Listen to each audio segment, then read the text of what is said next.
Let's build a snowman tree topper out of a laundry pod container. I painted the container with 3 coats of white chalk paint, and when it was dry, I added a top coat of matte Mod Podge. This way, if I make a painting mistake, it's so much easier to wipe the paint off. I designed a snowman face pattern, and using the old school of doing a pencil all over the back of my image, and then I just turned it over and transferred the image to my container. Next, it was time to paint. I painted a carrot nose and the eyes with 2 coats of folk art paint. Not anything expensive, just cheap regular acrylic paint. After everything was dry, I just used a flat brush and gave the sides of my snowman or the laundry pod container using a dry brush technique. And I just added a little bit of dimension, or maybe a little bit of not so clean snow looking looking to the sides of my container, because it was really white. With a very thin brush, I just added in my black paint 2 little smiley faces and then a squiggly line all the way across for his mouth. You can find all kinds of face patterns or face suggestions on Pinterest. You just need to pick the one that works best for you. And then I just added a couple of little eyelashes to the top, and he was looking really good. I decided to make my snowman have blue eyes, so I gave him 2 coats of kind of a royal blue paint.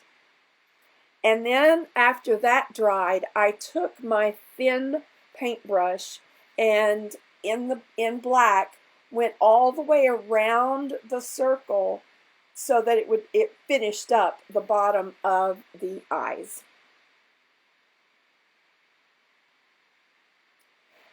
Next, it just needed a little bit more dimension, and so I used an angle brush.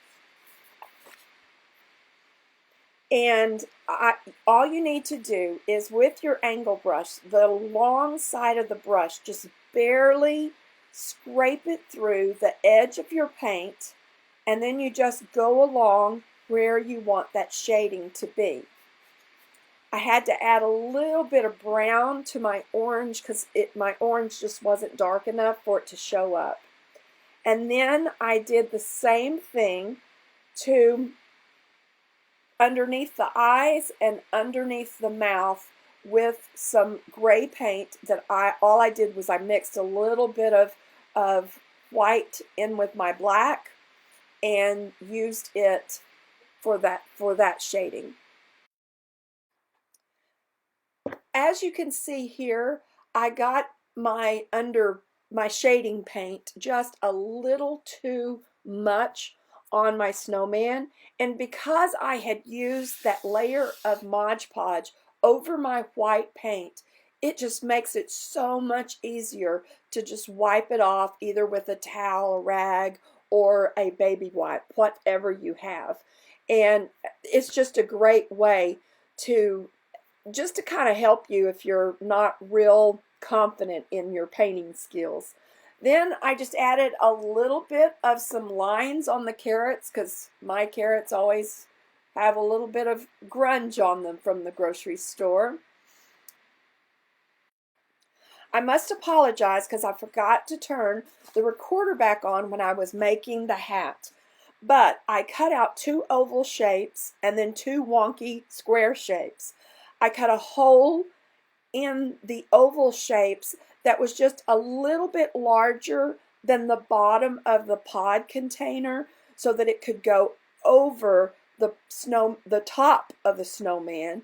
And then I hot glued the 2 squares together, let it dry, turned it right side out, and then I hand stitched the square to one of my oval shapes. I cut out an oval shape just a smidge smaller than the rim of my hat, and hot glued it to that, and then I added it to the bottom of my snowman hat. Now all I had to do was put on a little bit of embellishments and then add it to the top of my snowman, add a scarf, and it was ready to go on top of my Christmas tree. I think he turned out so cute. I just absolutely love it. And I thank you so much for watching. If you have any questions, just let me know in the comments, and hope you have a Merry Christmas. Bye, everybody.